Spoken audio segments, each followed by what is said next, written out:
Alors j'ai eu l'occasion de connaître cette méthode lors d'une formation qui a été donnée par le Centre de soutien à l'enseignement de l'Université de Lausanne.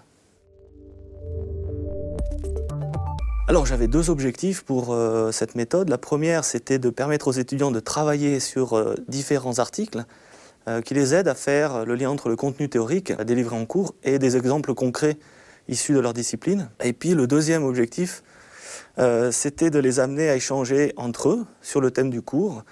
Et puis le thème, en l'occurrence ici, c'était l'impact des focus attentionnels sur l'apprentissage moteur.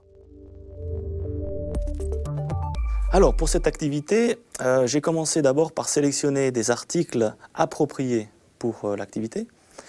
Puis en cours, j'ai expliqué aux étudiants l'activité qui allait se dérouler la semaine suivante. Puis pour s'y préparer, je leur ai demandé de choisir sur Moodle un article à lire.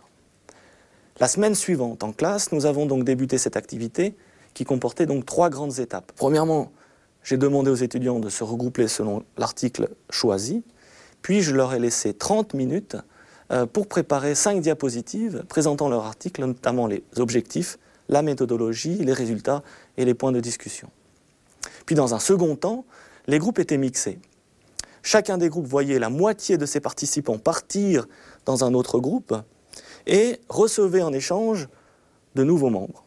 Les étudiants arrivants étaient chargés de présenter leur article et les étudiants restés dans le groupe devaient prendre des notes et se préparer à présenter cet article à l'ensemble de la classe dans un troisième temps. Puis donc ce troisième et dernier temps était dédié aux présentations à l'ensemble de la classe.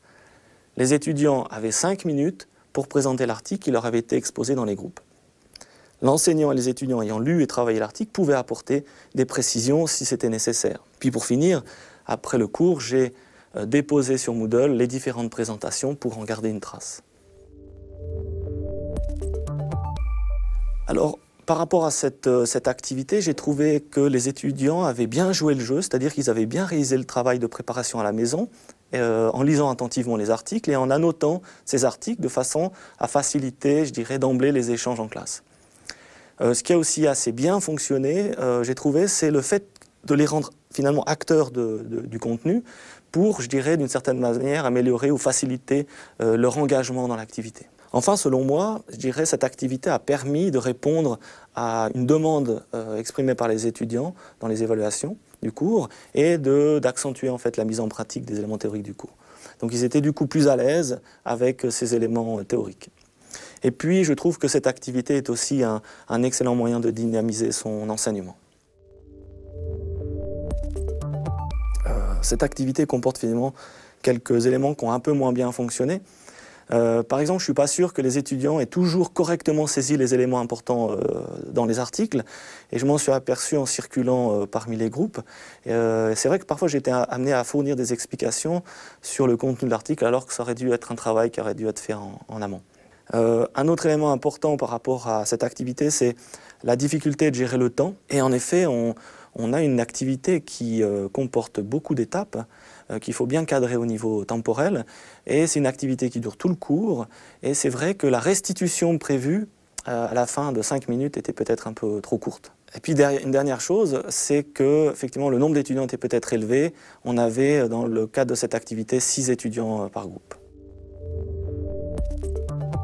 Alors c'est vrai que si je devais refaire cette activité l'année prochaine, je pense que j'expliquerais mieux dès le départ le sens de l'activité et son fonctionnement. Par exemple, je pourrais mieux préciser mes attentes à travers des consignes plus claires que je dois donner au début de cette activité. Par ailleurs, je pourrais également mieux cadrer l'activité en leur proposant un guide de lecture pour le travail de préparation. Ce guide de lecture contiendrait les dimensions essentielles à observer dans l'article et éventuellement quelques questions à préparer avant de venir en cours. Cela permettrait de mieux guider leur travail d'analyse et de lecture. Par rapport à la gestion du temps, il me semble que je devrais mettre directement les étudiants au travail afin de ne pas perdre de temps à réexpliquer les consignes le jour J, puisque finalement ces consignes devaient être intégrées lors du cours précédent et consultables sur Moodle. Et puis, concernant le nombre d'étudiants, l'idéal, à mon sens, serait de faire des groupes de 4 afin de laisser plus de place à chacun pour s'exprimer. Il me semble que le choix des articles est important.